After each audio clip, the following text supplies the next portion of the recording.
I finally put 2 and 2 together when it comes to this whole break free Persona thing, Persona 5 Scramble, PlayStation hardcore crazy Persona fans. Remember, that's very different from just somebody who owns a PlayStation system and is into Persona games. We're talking about the crazy ones that are out there really yelling and screaming about this whole Persona 5 Scramble situation with the Nintendo Switch, engaging sales in one region as the doomsday type of scenario that they're trying to put it in as. And I will explain to everybody who's watching this video and saw the Persona thumbnail saying, what is going on, OJ? Don't worry, I'll explain everything. I like to start off explosive with these rant/videos here, but I finally just kind of put it all together. It kind of all moved into place like a nice, perfectly formed jigsaw puzzle, but this time it's with Joker's face and with the Nintendo Switch, and with everything is just coming together. What's up, everybody? OJ here. Welcome back to another video where we dig into the details and the facts and the things that really matter in life, like calling out these crazy Persona PlayStation fans when they don't know what they're talking about. Now listen here, guys. Persona 5 Scramble launched recently in Japan. And one of the things that kind of was brought up to my stream every now and then was like, oh, look, people are saying that the game didn't sell well. Heck, I saw a huge thread where somebody was trying to claim that and people were liking it and all that. But here's the thing. Hardcore PlayStation fans, crazy PlayStation Persona fans, they are scared to death.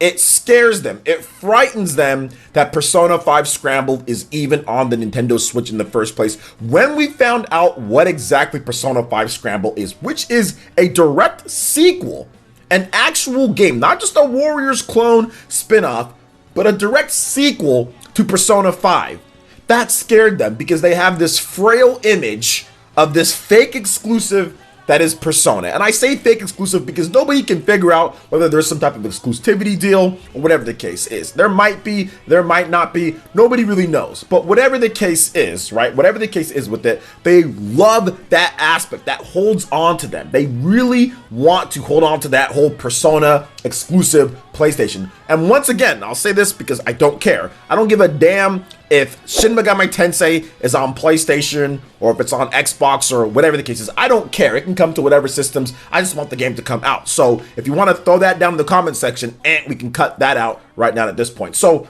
hear me out on this one, guys. They are scared to death of it because that is the closest thing that we've ever seen to a mainline Persona game. And I'm talking about Persona 5 Scramble. That is the closest thing that we've seen to a mainline Persona on anything outside of PlayStation. Is Persona 5 Scramble. It is its own RPG with the main characters from Persona 5 that look all the same and the same voice acting and gameplay that would be of a new Persona title, but just not turn-based, but action RPG. And it's a direct sequel with the same type of ties and themes. And if you played Persona 5, you're gonna know some things from this one. So that's the reason why they were hell-bent on making sure that this game, or trying to put out the fake narrative that Persona 5 Scramble flopped and Atlus shouldn't do any more on the system because they're afraid of losing that exclusivity. They think that, oh, well, because I'm going to say this and I can put these false thoughts out there, because obviously that's silly, which I already talked about before in a previous video, but we'll talk about it again. It's very silly because Atlus is actually making good money off of the Nintendo Switch with Persona 5 Scramble.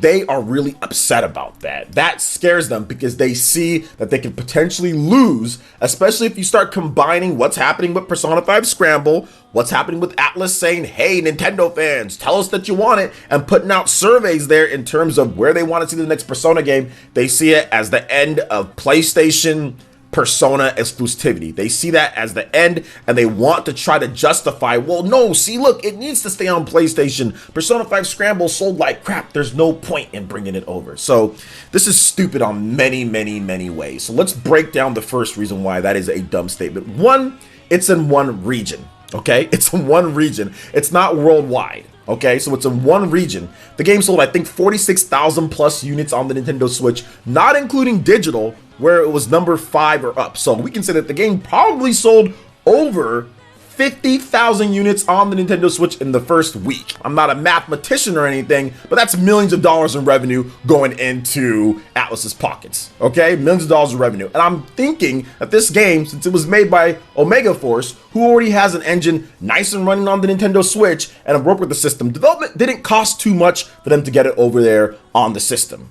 So they probably made a good amount of money off of it just with that. And that's only in Japan. Now let's talk about another thing here. If the game isn't on Switch, it's not like it's going to sell a lot more on the PlayStation 4 or anything like that. I mean, maybe there'll be a little bit of people who decided to buy it on the Nintendo Switch instead of the PS4, but we've seen with previous games like God Eater and Sword Art Online Fatal Bullet and all these other games that came over from portable systems to consoles and had like a PS3 and a PS Vita version, or a PS4 and a PS Vita version. When they ditch the PS Vita version, it doesn't sell a lot more on the PS4, it just sells less overall. So basically what the Nintendo Switch is doing, it's supplementing that normal PS Vita income that you saw with other games like God Eater and all of that, and you're getting that with the Nintendo Switch. So maybe it doesn't beat out the main platform, which it didn't. The PS4 version of Persona 5 Scramble sold more, but that doesn't mean it was a bad idea considering they made literally millions off of just that right there in Japan with Persona 5 Scramble selling probably 50,000 units plus in that first week, and it's still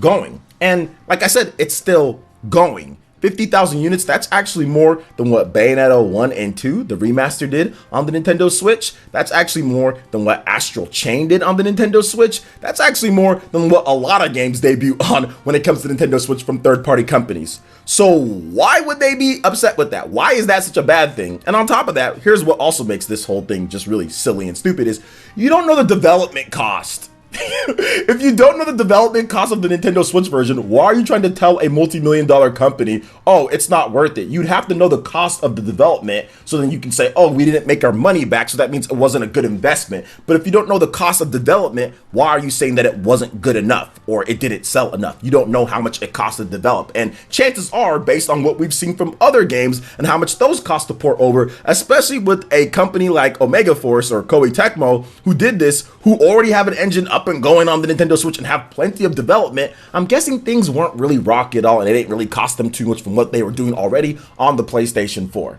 So why are people trying to sit there and tell me and tell other people that it's not worth it? Look, it sold bad, when you don't even know the cost. They could be making tons of money off of the Switch version of it. And once again, it's only in Japan.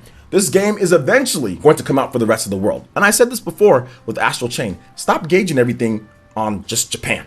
Japan is one region where it doesn't even have the most Switches. The most Switches are actually in the Western territories.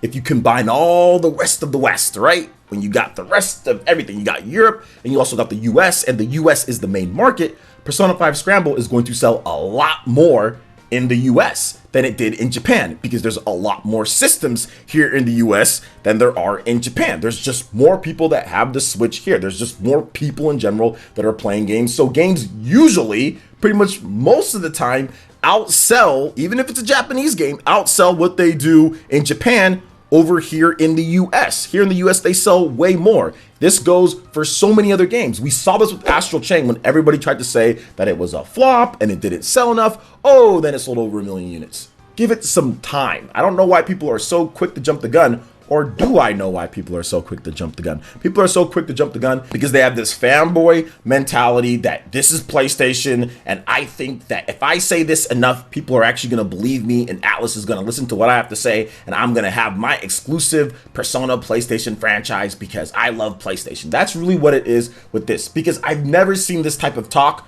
when it comes to other quote-unquote spin-offs of Persona. Persona Q1 and Persona Q2. Those sales numbers came out for Nintendo 3DS, and I didn't hear people getting all crazy about those and saying, see, look, this is the reason why Persona shouldn't come to Nintendo platforms, because of Persona Q sales, right? Nobody ever said anything like that. But Persona 5 Scramble scares the hell out of them because it's an actual sequel to the mainline Persona game. It's not some type of weird side thing like Persona Q games are. So that just scares them, along with the Atlus surveys and along with the Nintendo Switch literally just drumming every other system on the market right now when it comes to Japanese sales. No other system is even close.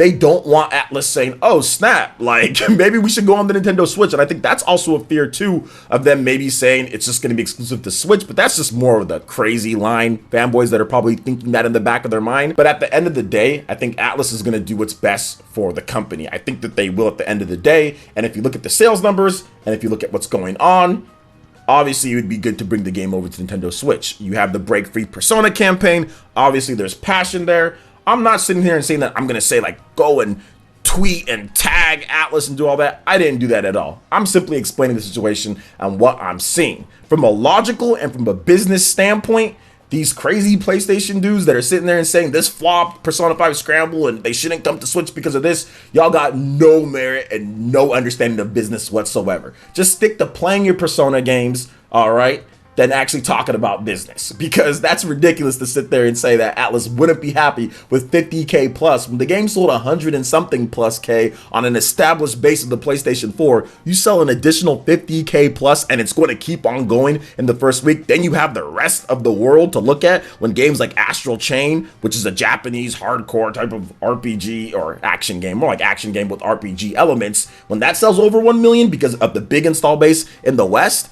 yeah, you're going to want to release your game on there too so you can get those sales as well. So to me, it makes absolutely no sense what these people are saying. But I finally put all of the pieces together and put this video for you guys because this is really what's happening here. People are upset with it, but you know, it's kind of died down, right? It's not quite as big, but I think that the Break Free Persona campaign, more and more people have been watching it. More and more people have been jumping on that boat. But I think at the same time, Atlas knows what they need to do. I think the writing is on the wall. And that's what scares people. That's what scares these hardcore, crazy PlayStation fans. Not PlayStation fans that just like Persona and like to play it on PS4. I'm not talking about you guys, okay? So I don't want to hear any of you guys sitting there and saying that I'm trying to call them out. No, I'm talking about the crazy dudes that are sitting here making up junk math, making up all types of sales warrior stuff when they have no idea what they're talking about. They have no idea of budgets or anything, but they're trying to sit here and say that this is a flop or that or anything like that. Nah, you don't have access to that type of knowledge, and you're not even putting out any math in there to even back up with what you're saying, right? So